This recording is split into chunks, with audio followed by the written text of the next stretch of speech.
How about this?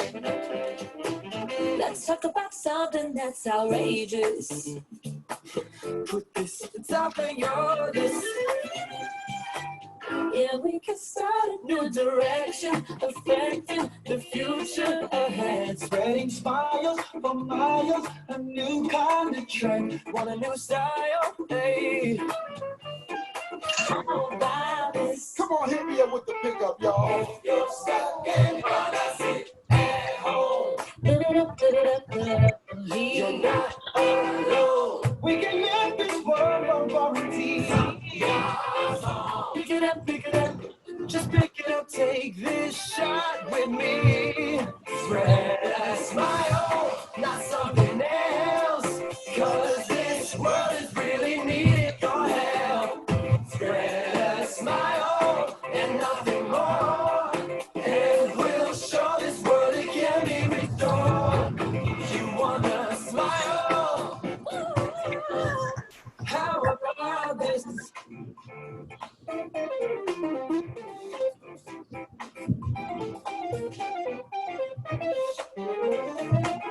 Oh yeah.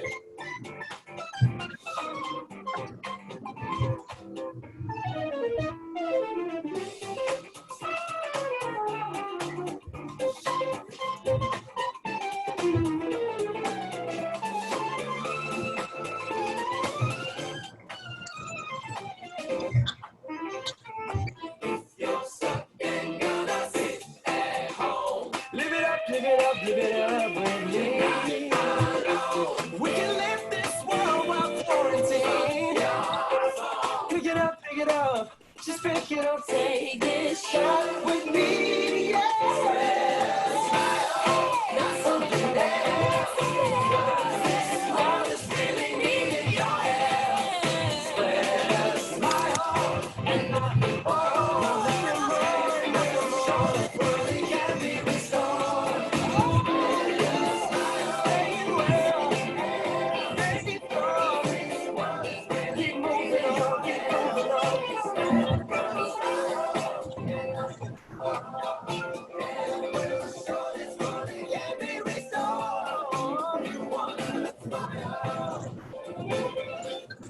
How about this?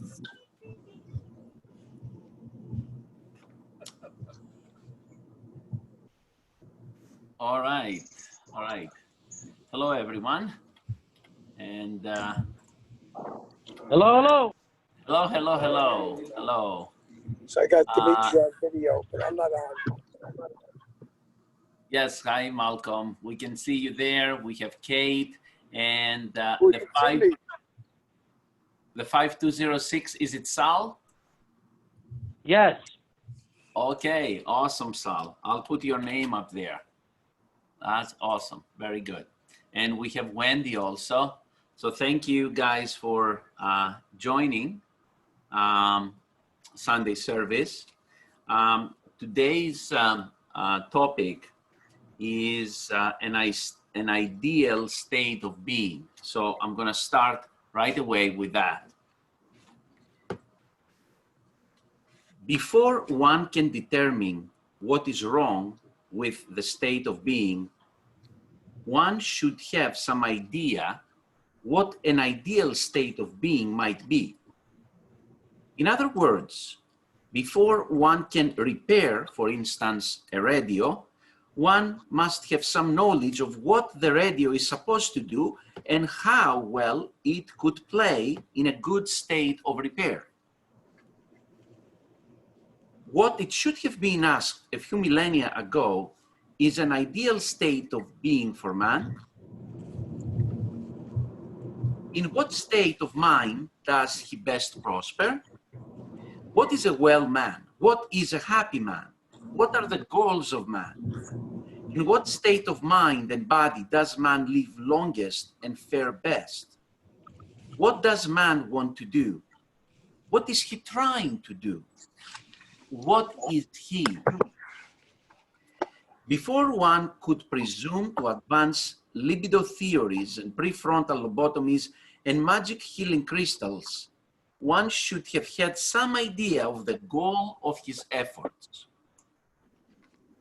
The engineer, in repairing a bridge, has to have some idea of what a bridge is supposed to do, what loads it is supposed to carry, how strong it has to be, and what might be expected to wreck it again. This is simple reasoning. The engineer does not look at this bridge he's supposed to repair. Say the problem is too complicated. Vickers and several other authorities on bridges put some dynamite in the wrong place and blow it up, and then wonder why there isn't any bridge left, and begin to explain to passers-by that he was called too late. That was all, that bridges aren't much good anyway. Yet one fears this has been the method of address to the problem of the human mind and body. I'm going to just take a moment and mute everyone here.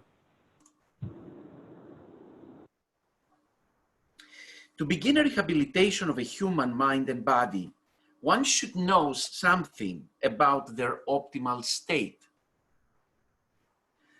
That would be the beginning of the answer as to how the mind and body could be rehabilitated. Further, it would be the beginning of an answer as to what environment and conditions best favor the human body and the human mind. After that, one could devise means of achieving an optimum condition. The goal of man here on this earth is apparently survival.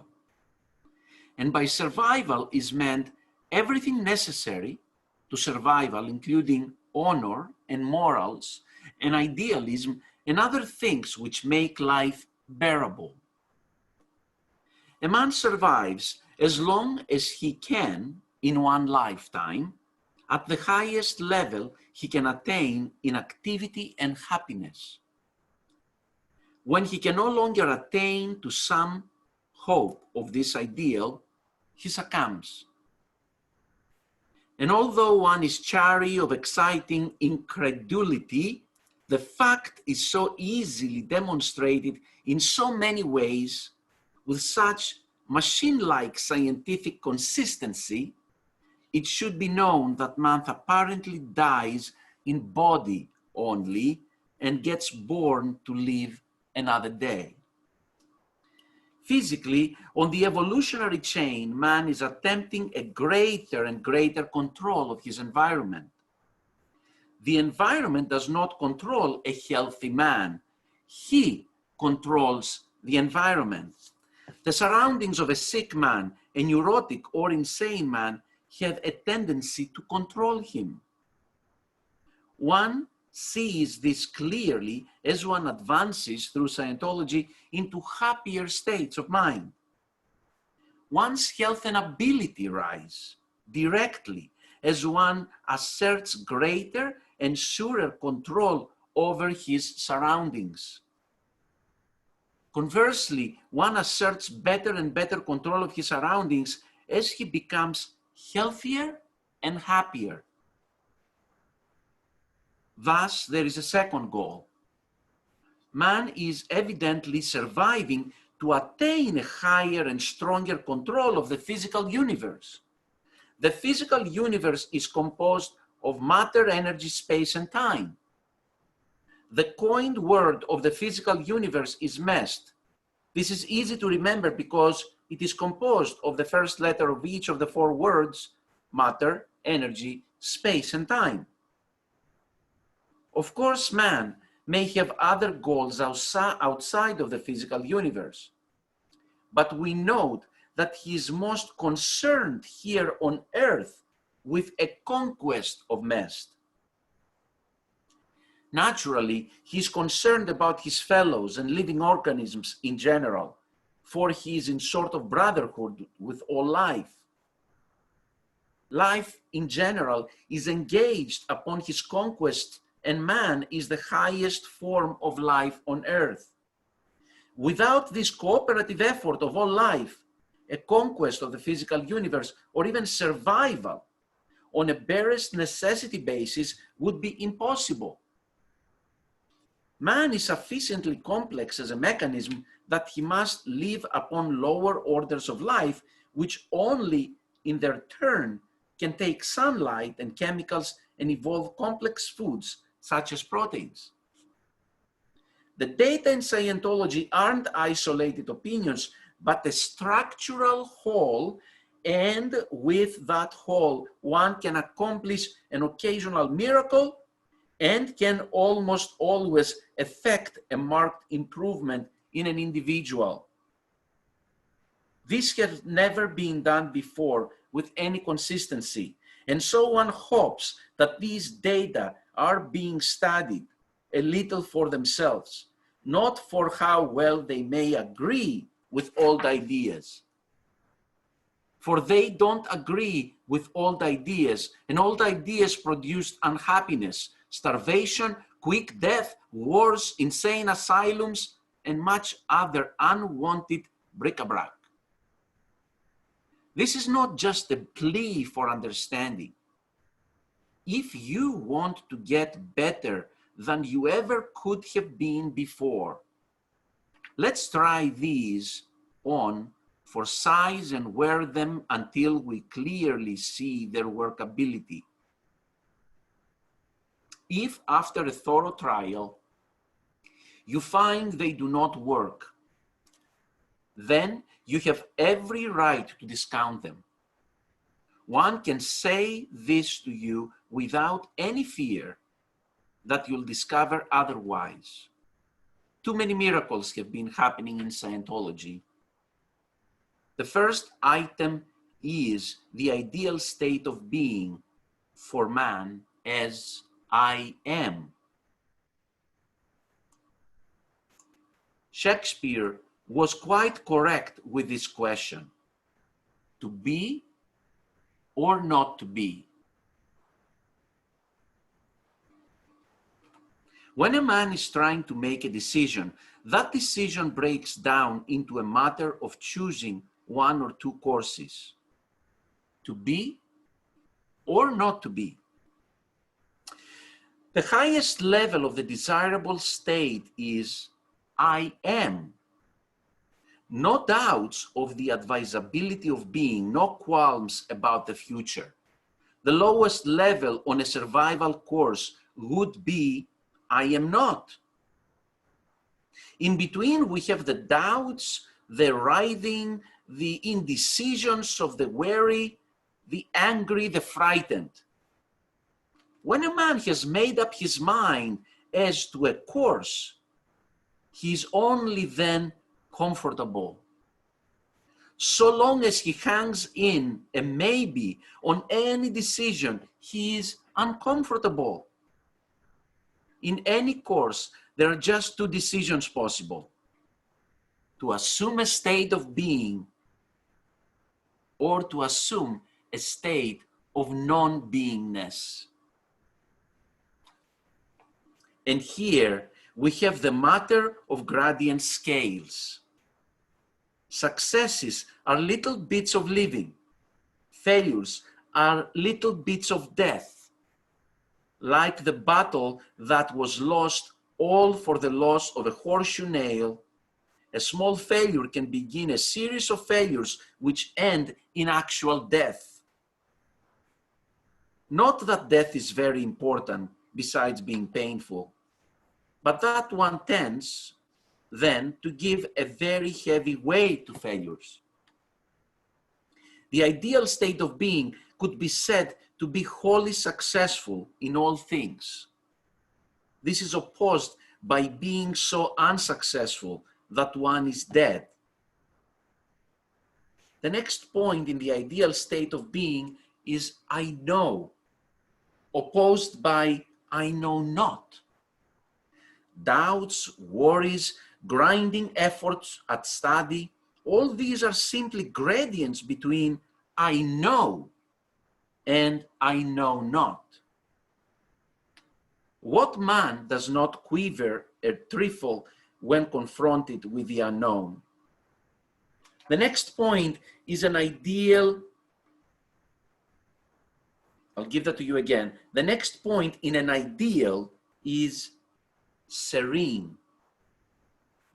This drops away, and at the bottom rung, having gone downwards through exhilaration, enthusiasm, cheerfulness, antagonism, anger, fear, grief, and apathy, is dead. Trust is the ideal point on the scale of trust-distrust. The most distrustful one can become is again dead. The ideal point of longevity would be always in a perfect body. The bottom of that scale would again be dead. Full responsibility would be an ideal opposed by no responsibility as an undesirable state. And finally, not least, there is cause and effect. One's ideal state is to be the cause. The least desirable state would be effect. The ultimate in being effect is death. Thus, we have a brief statement of what an ideal state might be. Only a few of the points have been given, but they will serve. Ideally, one would be fully aware of being and would be. That is, I am. One would be entirely successful. One would know. One would be serene. One would trust. One would be in perfect health physically. One could assume full responsibility. And one would be cause without being unwilling to be cause. Of course, it would be not entirely desirable to attain these ultimates, since one would then lack for action.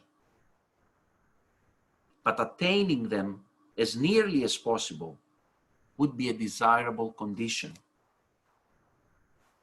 The odd part of it is when one drops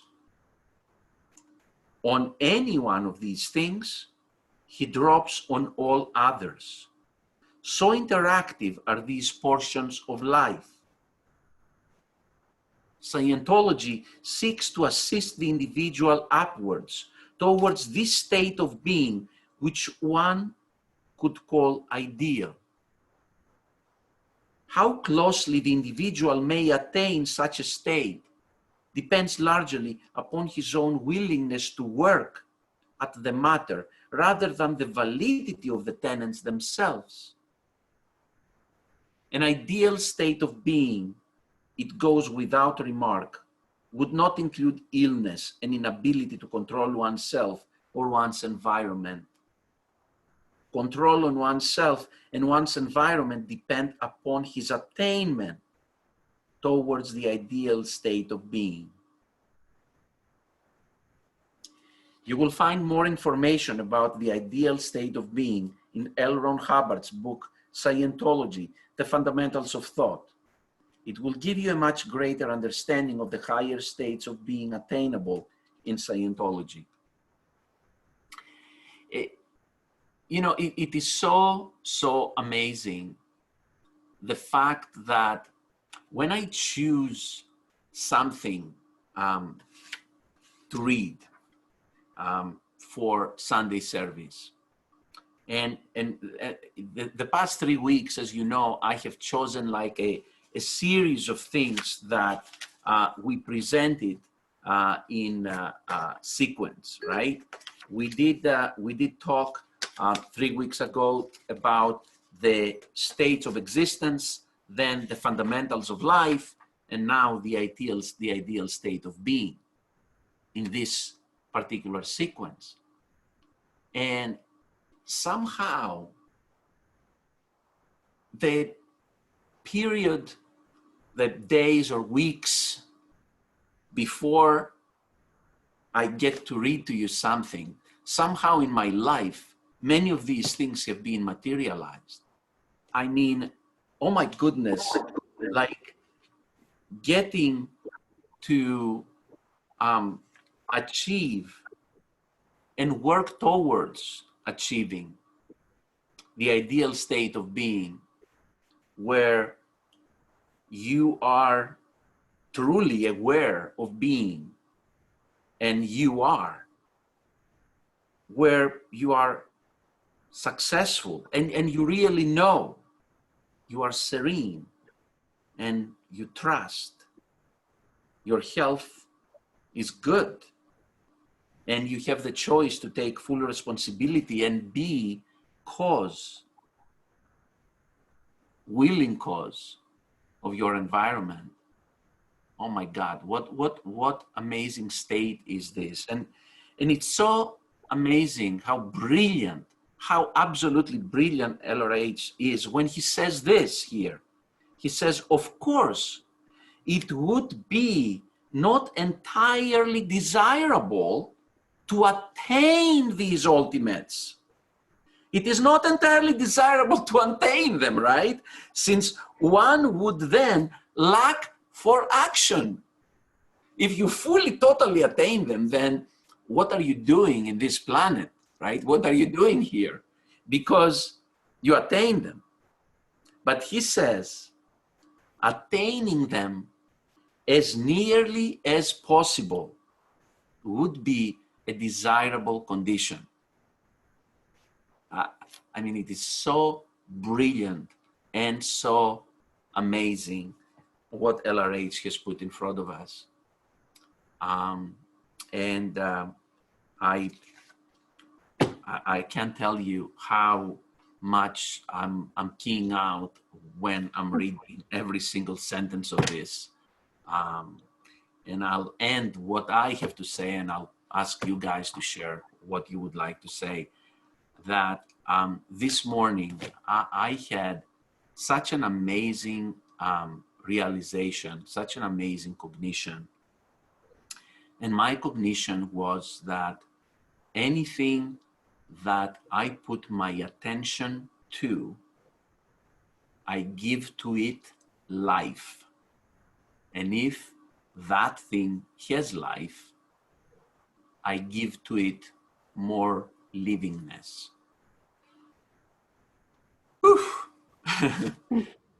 On to you guys. Who would like to say something, to share something? I would like to say something. Can you hear me? Yeah, perfectly. Okay. So this reference is actually one of my favorites. I think the only reference I like more than this is the nature of a being.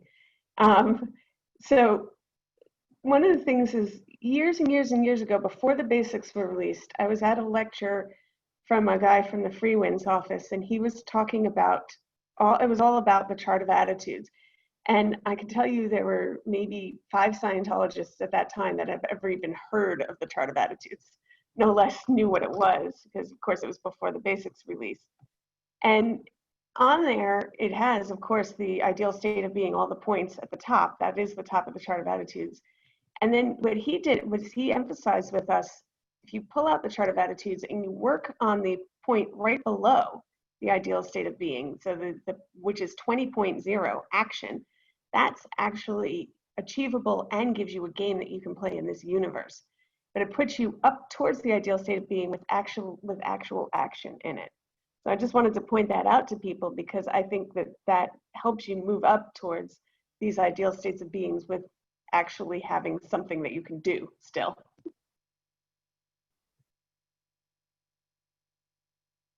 That's so very awesome, Wendy. Very well said. Who would like to share? We have a couple of people who joined. I think we have Manny who joined today's Sunday service. So very welcome, Manny. And we have Norm. Welcome, Norm, and Sal, and Malcolm, and Kate. And who is at 9778? Let me unmute that. Who's that at 9778? Mitch and Oh, Mitch. Danielle. Ah, okay, Mitch and Danielle. Okay, awesome.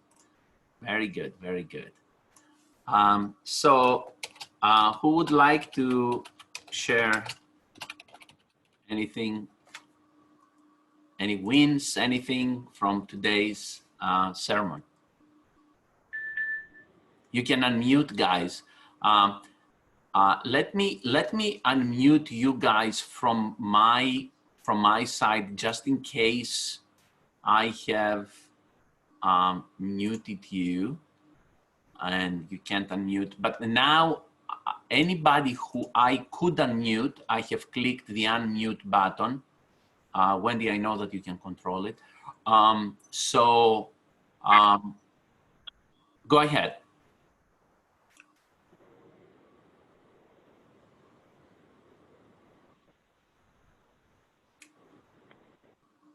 All right. Okay. So what I'm going to do then is I am going to I'm going to play a little video, and then we can reconvene and we can share some more. So here we go.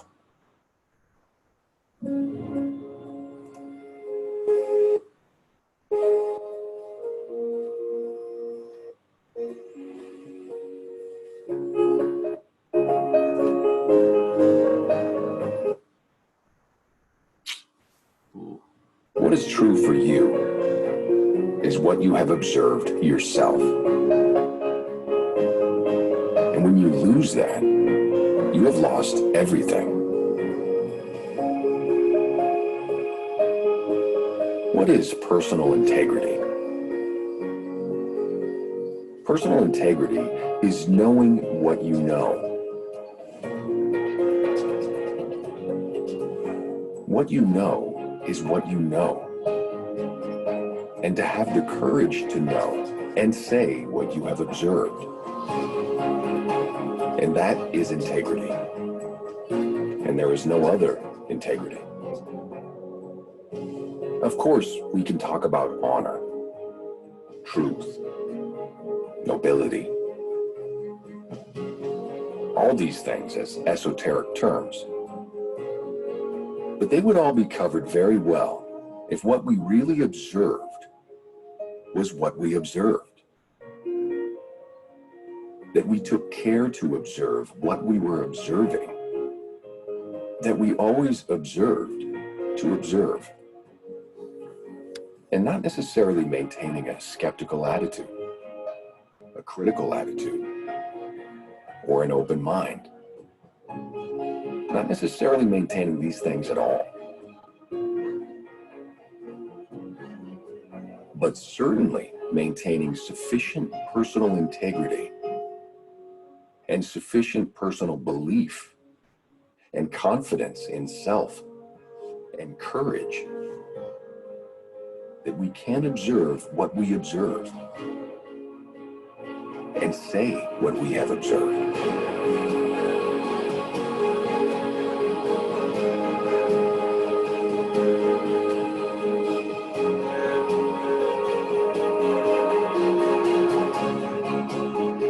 Nothing in Scientology is true for you unless you have observed it. And it is true according to your observation. That is all.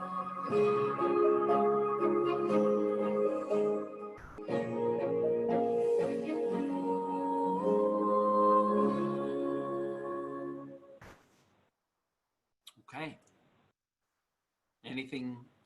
Any comments, anything anybody would like to say about today's Sunday service before we go to announcements? Dimitri, can you hear me? Yes, perfectly, Malcolm. Yes. I'm in Huntington with Miriam, social distancing outside of a restaurant, waiting for brunch. And I consider your sermon nothing less than a spiritual appetizer. It was lovely, and thank you. Thank you, Malcolm. Thank you. That is awesome. That is awesome. All right. Anybody else? Anybody else would like to share something? Okay, then let's go to announcements. Wendy, do you want to start? Sure. Okay, so I have a couple of quick things. One is that we will be having a Long Island Ideal Independence celebration on next Sunday at 5:30 p.m. So we're going, join us as we create man's true freedom and build our ideal org.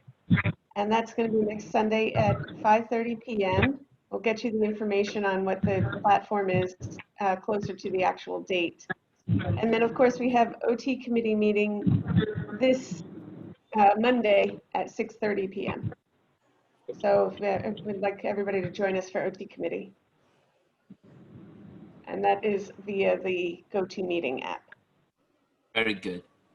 And so we'll see everybody on a Monday at 6:30 p.m. with the through the GoToMeeting ad. Mitch, any announcements from your side? Well, we're hoping to open the org soon on phase one. We're just waiting to hear back from management so that we can do that. Also, we had a very good week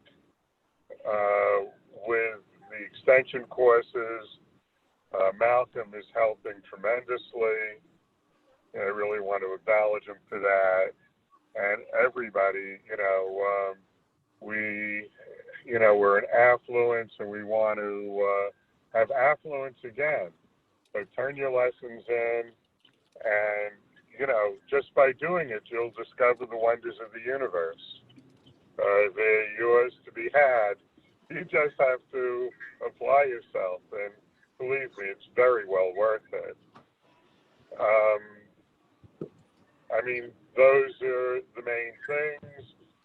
We're still allowing people to join staff. So anybody interested, please let me know. John Foglio's joining, and we have a few other people who are interested. So while we can still fit you, get your spot. Okay, guys? Absolutely. Right. I guess Mitch is first come, first serve, right? So First come, first serve. Yes, okay. absolutely. And also get your future services, because seating is going to be limited for a while, and those people, you want to come at a peak time. I guess we're going to do it like auditing. The people who have the most paid for would get the slot first. But, we're going to try and accommodate everyone, obviously. But, there is a social distancing limit to the number of people we can have in the org. Also, the degree of sanitization of the org is totally unbelievable. You can truly feel safe, coming into the org once we open. You're going to be amazed at the degree of cleanliness and sanitation that we're keeping up.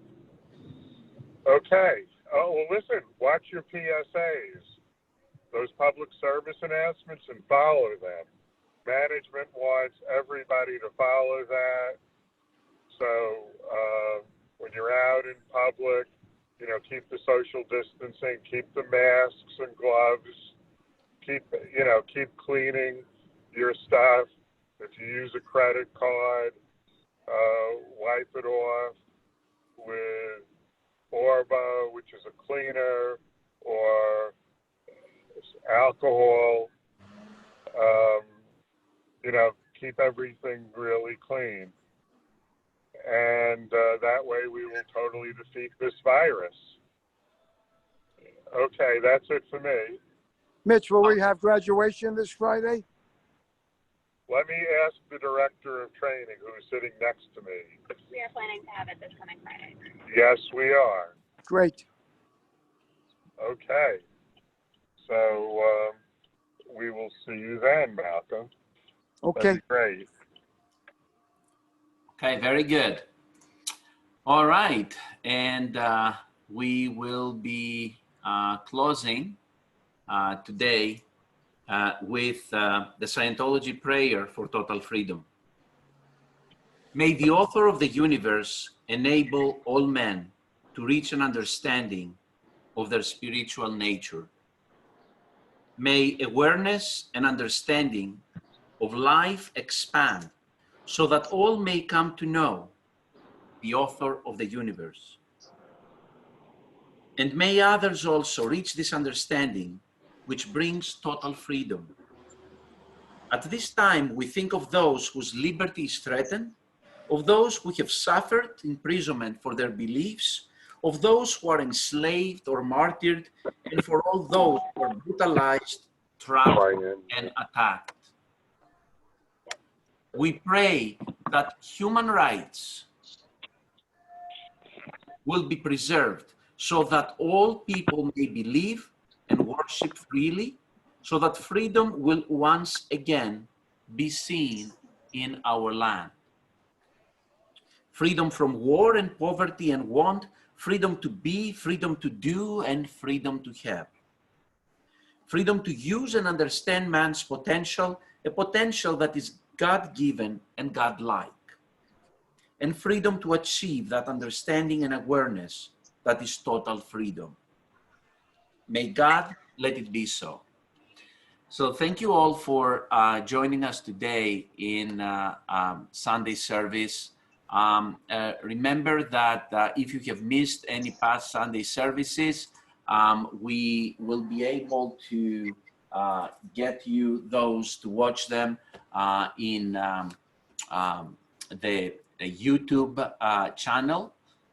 Let's give a hand to LRH and see you all next Sunday on Sunday service. It will be a 4th of July Sunday service. It will be very special. See you all there. Have an awesome, productive week. And Yay.